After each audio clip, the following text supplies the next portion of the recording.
I feel like I'm losing my mind.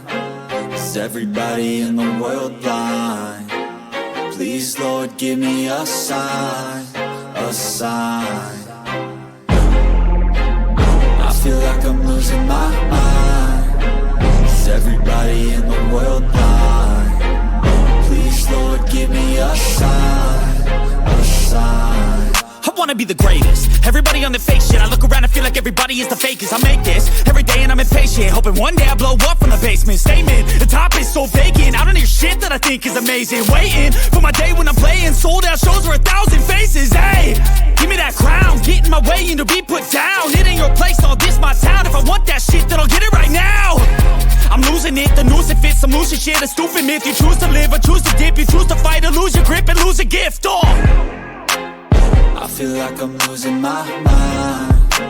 Is everybody in the world blind? Please, Lord, give me a sign, a sign.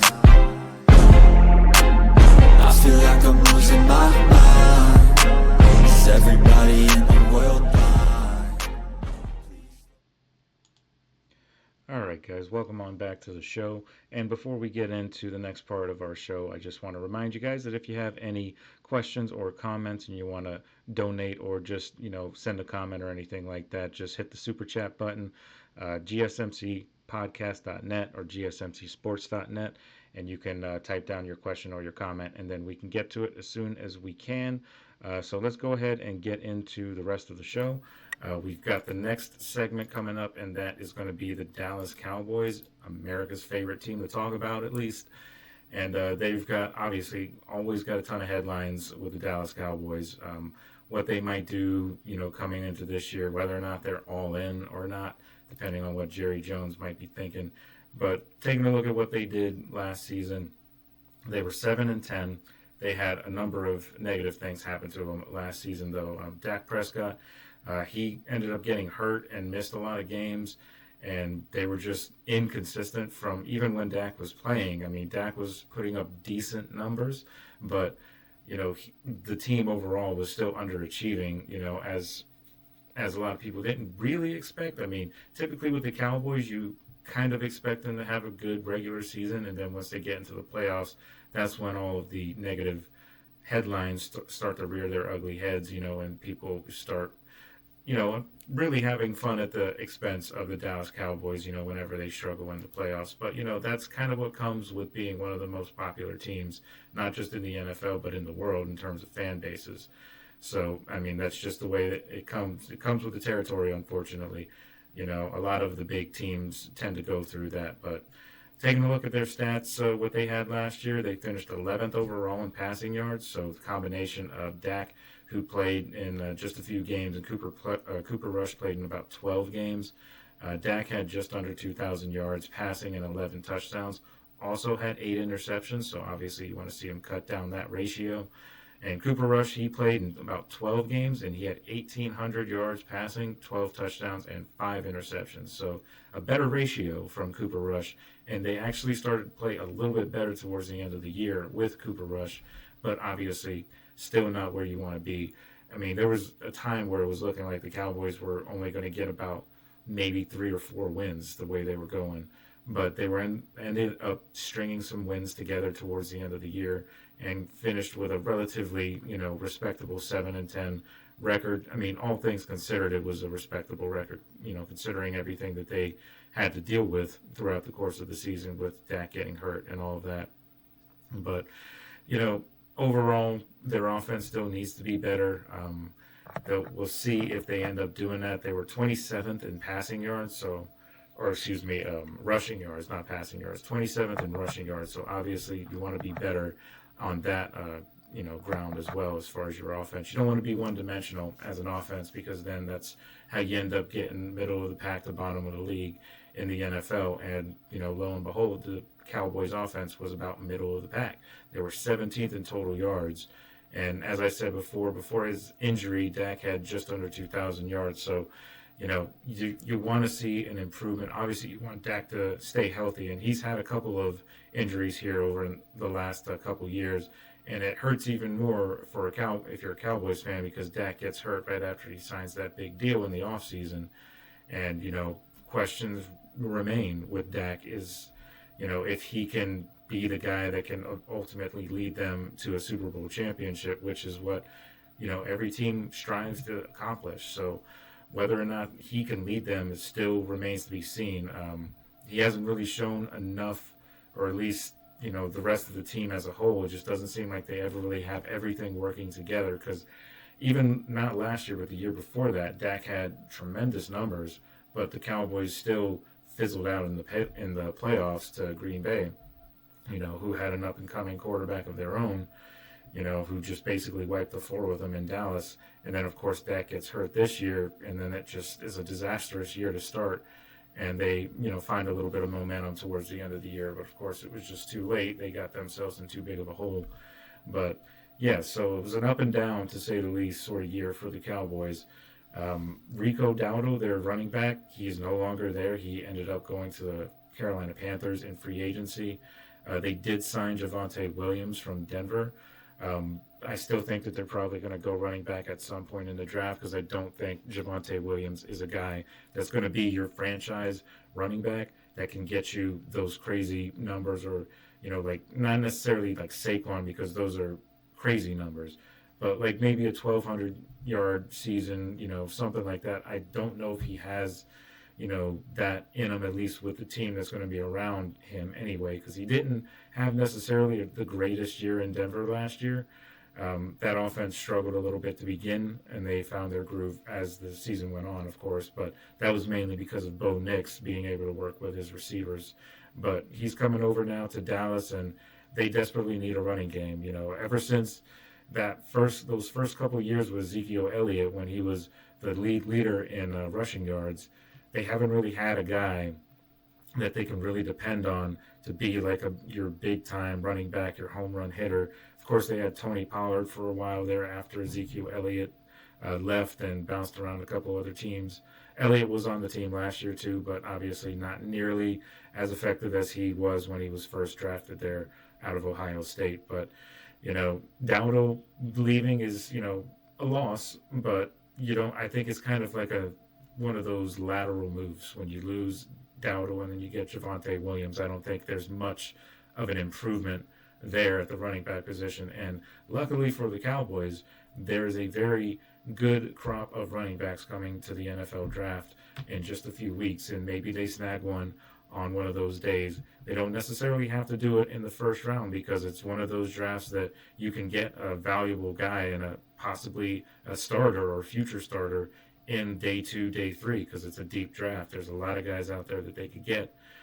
Even if they go running back first round, I mean, that's obviously, it's going to depend on how everything shakes out. Ashton Genty, of course, is the number 1 rated running back. Then you've got a guy like Amarian Hampton, who's out there too. He's been mocked to a bunch of different teams. Should the Cowboys have an opportunity to draft either one of those guys, I feel like they should do it, and they'd be fools not to, because that is the one thing that they are missing on offense in terms of, just running the ball. They need a big-time running back, because that's when the Cowboys were really, really good. At least in the regular season, they have their own fits in the playoffs that they'll need to sort out if and when they ever get back there. But, running the ball, that was one of the key things that they were really, really good at, because they had a very, very good offensive line, that strong running game. It's built very similar to what the Eagles have going now, but the only difference between that team and the Eagles team is the Cowboys team didn't have the defense that the Eagles had last year and still do have. But, yeah, that's what they need. You got to start in the trenches. If anything has been learned over this past season, it's that building through the trenches and having a quality running back matters in this league. As much as it matters having a franchise quarterback, you got to have a solid, running game as well to back that up. Because like I said before, you don't want to be one-dimensional, because that's how teams can capitalize on what you're doing and just shut you completely down. If they only have to worry about one part of your offense and you're not very good at the other, whether it's rushing or passing, they can just focus on what you're good at and take away any opportunity for you to make plays, because you're not good at whatever it is, that you're lacking on offense, whether that's rushing or passing. So, a lot of things that the Cowboys, have questions. One of the main questions that they have starts at the top, and that is head coach Brian Schottenheimer, which is a kind of, you know, meh sort of hiring for the Dallas Cowboys. They let go of Mike McCarthy, and in my opinion, I feel like they might as well have just kept Mike McCarthy at least one more season, because Brian Schottenheimer, in my opinion, is just a name place, just a guy to take up a spot in the company employment book, because really the head coach, as we all know, is Jerry Jones. Whatever he says goes. If he wants a guy starting, he's going to be starting, and Brian Schottenheimer is not going to be the guy that's going to tell him no. Whenever the Cowboys were really good, honestly, it was with head coaches that, combated a lot of what Jerry Jones said. Jimmy Johnson clashed with Jerry Jones a lot, and, he won a Super Bowl there. But then Jimmy Johnson ends up leaving because of differences with Jerry Jones back in the day. Then they, end up getting his replacement, and basically Barry Switzer wins a Super Bowl with Jimmy Johnson's team. And, then you look back at when they had Bill Parcells. They were decent, making the playoffs consistently and things like that. They still had their own issues winning playoff games, of course, but, Bill Parcells is one of those guys who's not a yes man. But Jerry Jones just hired Brian Schottenheimer, who was a former coordinator with them a year ago, just hired him, and knowing that he's going to essentially be a yes man, and he's not going to ruffle any feathers or anything like that. But that's kind of what you need, though, in a head coach, especially for the Cowboys. You need a guy that's going to, talk back, or not disrespectfully or anything like that, but challenge, Jerry Jones's decisions, because that could lead to some, animosity and some hostility, of course, but it could also lead to some positive results on the field as well. But, that's a whole other conversation for another day. But in terms of what they need, like I said before, they could draft a receiver possibly, but, and corner, I think, is probably most likely where they would probably go, because with Trayvon Diggs expected to miss part of the season, you would think that they probably want to bring in another young guy and just kind of try and offset what Trayvon Diggs brings. Jalen Tolbert at wide receiver, he's their second wide receiver right now, and they did re-sign Kavontae Turpin, but he's been more of like a return man / third, fourth receiver for them.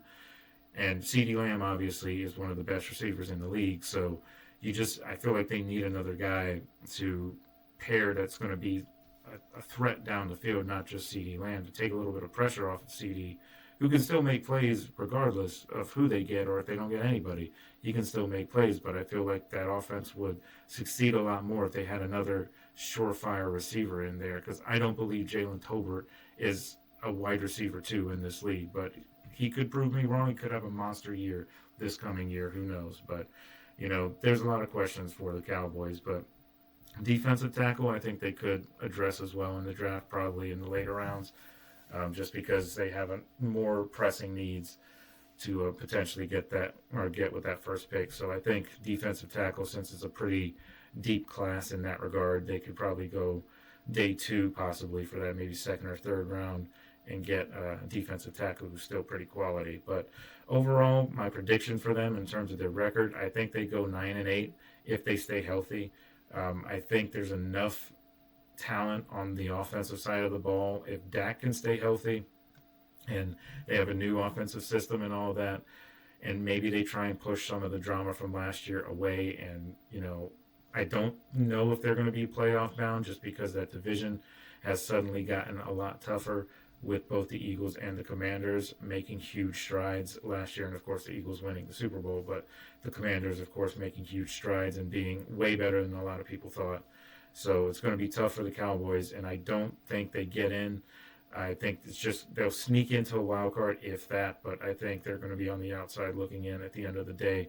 9-8 if they stay healthy. I think that's best case scenario for the Cowboys. But moving on, before we get into our next segment, we're going to finish out our season outlook portion of this show. We're going to talk about the Washington Commanders. Obviously, a lot of positivity is going around in Washington right now in terms of their football team. So, we'll get into some of the things that they did last year, as well as some of the things they still need to do if they want to get over that hump and get past the NFC Championship game to the Super Bowl. So just stick with us, and we will be right back right after this break.